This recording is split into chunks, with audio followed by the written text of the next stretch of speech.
On page 14 of our notes, we're going to talk about writing expressions. So taking math and words and then changing it to numbers and variables and operations. So if you want to take a minute and just pause and copy these down, and then we'll talk a little bit about them. So hopefully most of these are ones that you've seen before. If you notice, there's stars by these two, and we'll talk about those in just a minute. There are times where you're going to have to know to put parentheses in. So when we see that is when you start with like the product of the sum of something.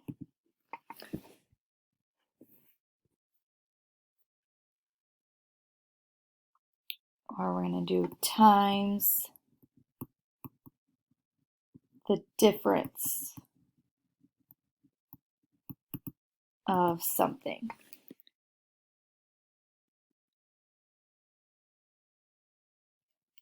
Okay, so if you see product times even quotient of something and the sum or difference of, that sum or difference has to go in parentheses. So that's always a tricky one to watch out for. Then we have what are called turnaround phrases, and that's what these two starred ones are. So less than and subtracted from are considered turnaround phrases because you need to flip the order in how you are writing them. So we're going to go right down to number 4 to look at what this means. 4 subtracted from a number. So you actually have to start with the number, which is just going to be a variable, and then take 4 away from that. Subtract 4 from subtracted from a number. So we're turning it around. Normally I would just tell you to write it in order, but you have to write the 4 second. So you would have like n minus 4. 4 subtracted from a number. So that's what the turnaround means, is that you can't write them in the order they're given to you. So the first one, the product of a number and 3. So product means multiplication. The only difference is, again, we're going to write the number attached to the 3. So 3n. You can use whatever variable you would like. Number 2, the difference between a number and 10. So this one we write in the order it's given to us. So I'm going to write y minus 10. The difference between a number and 10. Number 3, the quotient of a number and negative 5. There are 2 ways you can write this. You could write x divided by negative 5. You might want to put the negative 5 in parentheses to show that it's negative 5. I personally would rather write it as x over negative 5. Okay, so either of those is correct. You can use a division sign or you can write it like a fraction. Number 5 has 2 things happening. The sum of twice a number and 7. So first we have to know that twice a number means 2 times a number. Sum means add 7.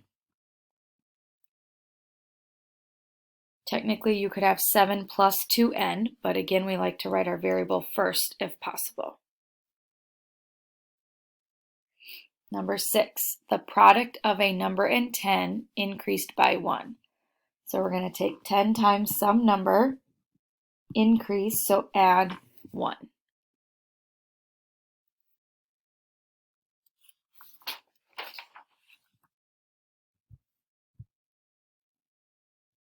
We'll go ahead and do the odd ones, and then you can come back and try the even ones. 4 less than a number squared. So this is our turnaround one. 4 less than means you need to start with this. I'm going to put n squared, and then 4 less than that, minus 4. 4 less than a number squared. Start with your number, subtract 4. Number 9, the sum of twice a number and 10 is 36. So now we're going to get into equations.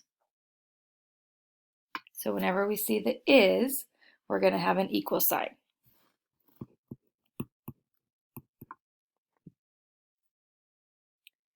So the sum of twice a number, so 2n and 10, is equals 36.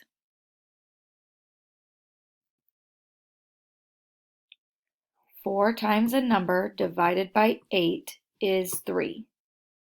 So again, you have two ways to write this. 4n, 4 times a number divided by 8 is, so equals 3. You could also do 4n over 8 is equal to, I wrote 36 again, is equal to 3.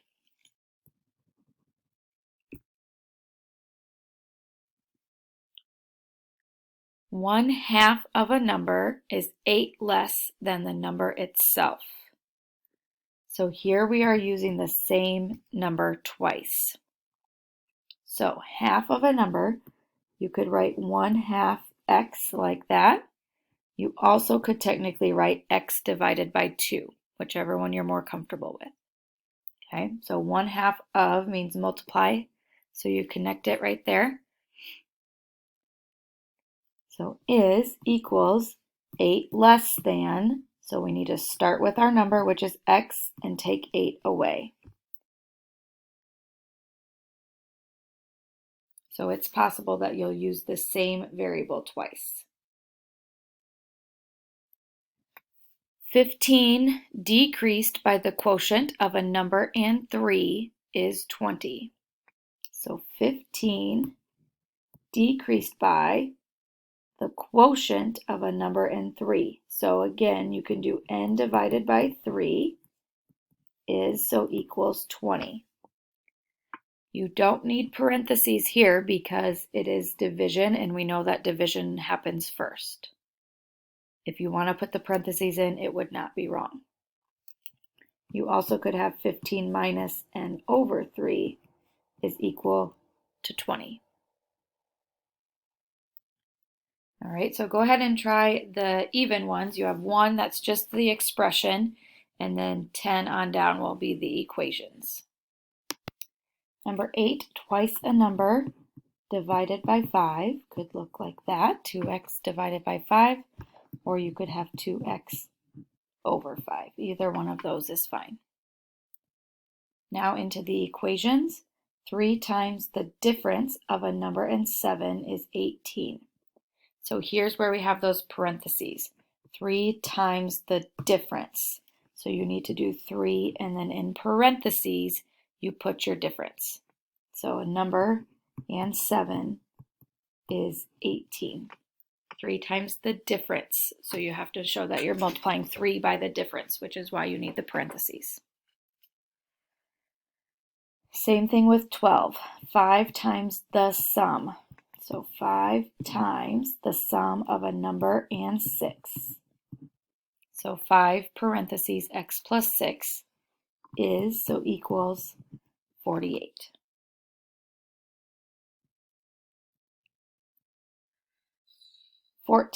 The product of a number and 3 is the same as the sum of that number and 6. So we're using the same number twice.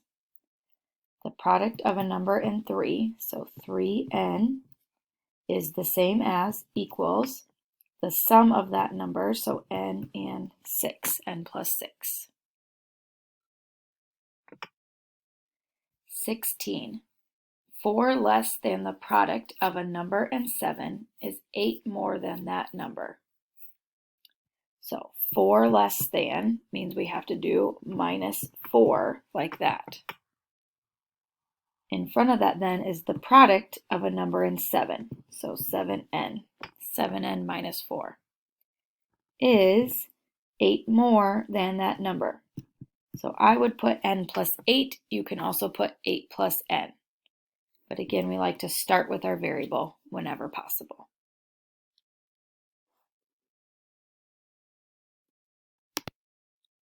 The last part we'll do are inequalities. So instead of an equal sign, we're going to have an inequality sign. So we have strictly less than, less than or equal to, has the line underneath, greater than or equal to. You also might want to keep track over here of some keywords. At most, at least,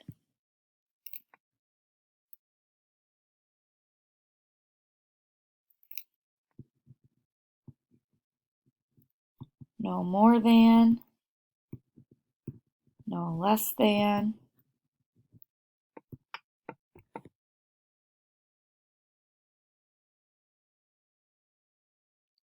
so we'll look for those as we're going along. So 17, a number is less than -10. So a number, n, is less than -10. The number is less than, so it's pointing towards the number. 19, a number is greater than or equal to -4. So n greater than or equal to -4. A speed limit of 55 miles per hour. So that means you can go no more than 55 miles per hour. So ask yourself, can I go less than or can I go greater than? You are not supposed to go greater than 55. So if you see no more than or a limit, that would be less than or equal to. I'm going to put S is less, or for speed is less than or equal to 55. Your speed is supposed to be less than or equal to 55. A number is no less than 10. No less than 10. So that means it could be 10, but it should not be smaller than 10. So that would be greater than or equal to 10. No less than 10 would mean greater than or equal to. So when you see no less than, we have a greater than or equal to. A maximum number of 25. That means you cannot go over. 25 is the highest you can do. So n needs to be less than or equal to 25. So if we want to add max and min over here, I'm going to simplify. Instead of maximum, I'm going to write max is less than or equal to, so minimum is greater than or equal to. Go ahead and try the even ones and come back and check your answers. Number 18, a number is less than or equal to 8. N is less than or equal to 8. Number 20, a number is at most 45. So that means it cannot go past 45, but it can be 45. So that's another less than or equal to. So if we go over here, at most would be less than or equal to, which means at least is greater than or equal to. So that helps us with 22. A number is at least 16. So greater than or equal to 16. A number is no more than 26. So that would be less than or equal to 26. And our last one, a minimum number of 5 means you can have 5 or greater. So greater than or equal to 5.